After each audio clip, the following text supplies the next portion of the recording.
کیا آپ نے کبھی ایسی عورت کے بارے میں سنا ہے جس نے دنیا کی ہر آسائش کو ٹھکرا کر صرف اللہ کی محبت کو اپنا مقصد بنا لیا، جس کی راتیں سجدوں میں گزرتی تھیں اور دن اللہ کے ذکر میں، جس نے یہ دعا کی، اے اللہ، اگر میں تیری عبادت جنت کے لالچ میں کرتی ہوں تو مجھے جنت سے محروم کر دے، اور اگر دوزخ کے خوف سے کرتی ہوں تو مجھے دوزخ میں ڈال دے، لیکن اگر میں صرف تیری محبت میں عبادت کرتی ہوں تو مجھے اپنی محبت سے محروم نہ کرنا۔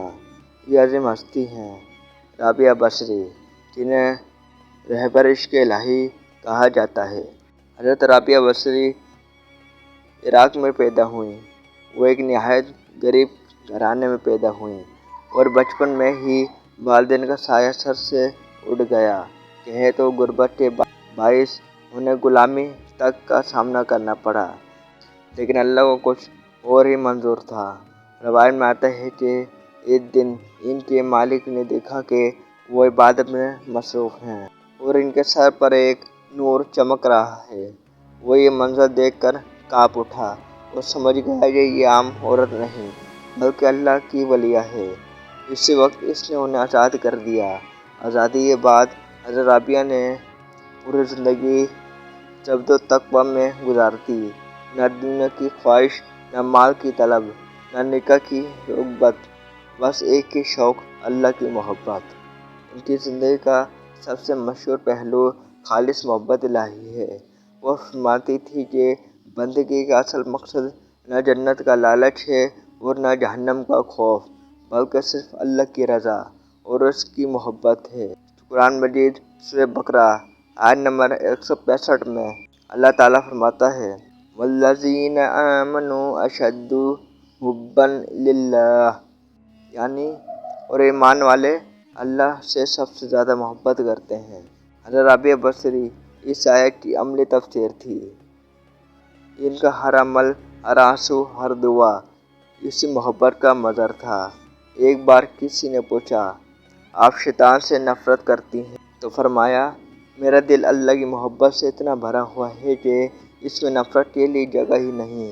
یہ وہ مقام ہے جہاں دل کینہ اور بغض سے پاک ہو جاتا ہے۔ نبی کریم صلی اللہ علیہ وسلم نے فرمایا، اللہ تعالیٰ فرماتا ہے، میرا بندہ نوافل کے ذریعے میرا قرب حاصل کرتا رہتا ہے یہاں تک کہ میں اس سے محبت کرنے لگتا ہوں۔ حضرت رابعہ بصری اس قرب الہی کی جیتی جاتی مثال تھی۔ ان کی عبادت کا عالم یہ تھا کہ ساری رات سجدے میں گزار دیتی، آنسوؤں سے زمین تر ہو جاتی۔ ایک دعا اکثر ان کی زبان پر رہتی، اے اللہ، میری آنکھوں کی ٹھنڈک صرف تیری عبادت میں ہے۔ وہ دنیا کو فانی اور آخرت کو اصل منزل سمجھتی تھی۔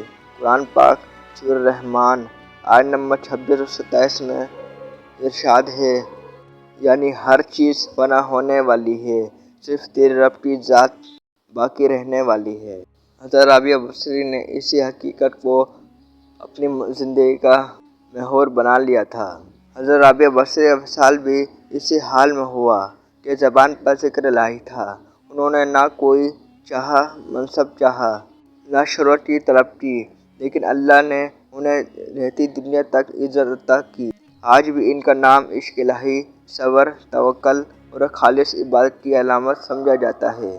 یہ واقعہ ہمیں یہ سبق دیتا ہے کہ اللہ کی محبت سب سے بڑی دولت ہے۔ اگر دل میں اخلاص آ جائے تو غلامی بھی عزت میں بدل سکتی ہے، فقر بھی دولت بن سکتا ہے اور ایک کمزور عورت بھی روحانیت کی ملکہ بن سکتی ہے۔ حضرت رابعہ بصری کی زندگی اس بات کی دلیل ہے کہ اللہ کے نزدیک مقام حسب و نسب یا دولت سے نہیں بلکہ دل کے اخلاص سے ملتا ہے۔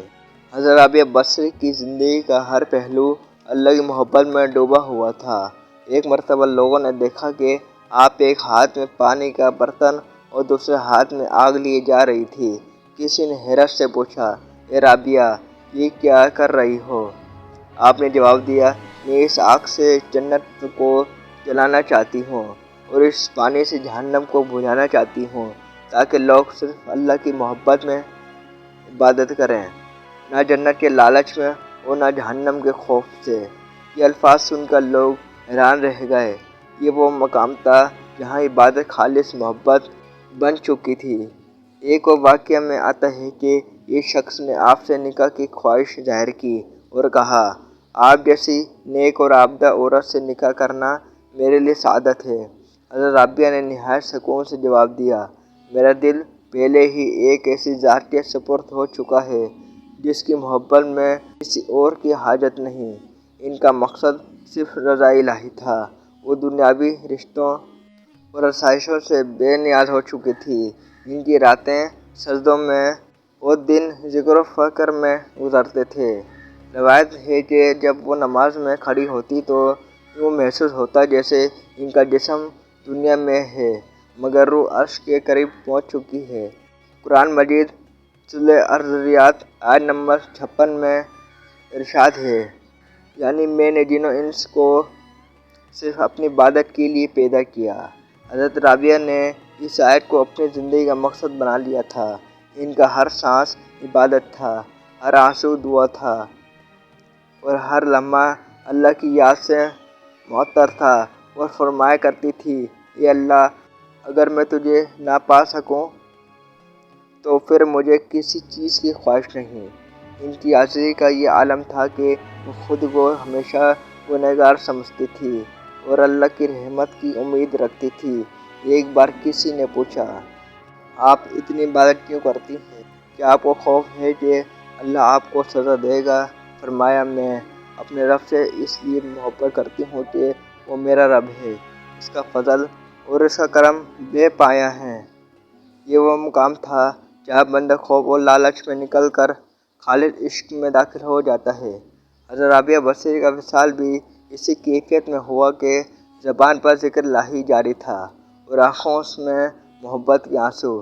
آپ نے اپنی زندگی سے یہ پیغام دیا کہ عورت ہو یا مرد، غلام ہو یا آزاد، جو بھی اخلاص کے ساتھ اللہ کی طرف قدم بڑھائے گا، اللہ اسے اپنا قرب عطا فرما دے گا۔ آپ کی سیرت ہمیں یہ سبق دیتی ہے کہ اصل کامیابی دل کی پاکیزگی اور محبت الہی میں ہے، نہ کہ دنیاوی دولت یا شہرت میں۔ آخر میں ایک پیغام، اگر آپ کو ایسے معنی افروز اور روح کو جگہ دینے والے واقعات پسند ہیں تو ہمارے یوٹیوب چینل برین رضا کو ضرور سبسکرائب کریں۔ یہاں آپ کو اولیاء اللہ کے حیرت انگیز واقعات، قرآن اور حدیث کی روشنی میں سبق آموز کہانیاں اور دل کو چھو لینے والی اسلامی معلومات ملیں گی۔ اللہ ہمیں بھی حضرت رابعہ بصری جیسا اخلاص اور سچی محبت نصیب فرمائے، آمین یا رب العالمین۔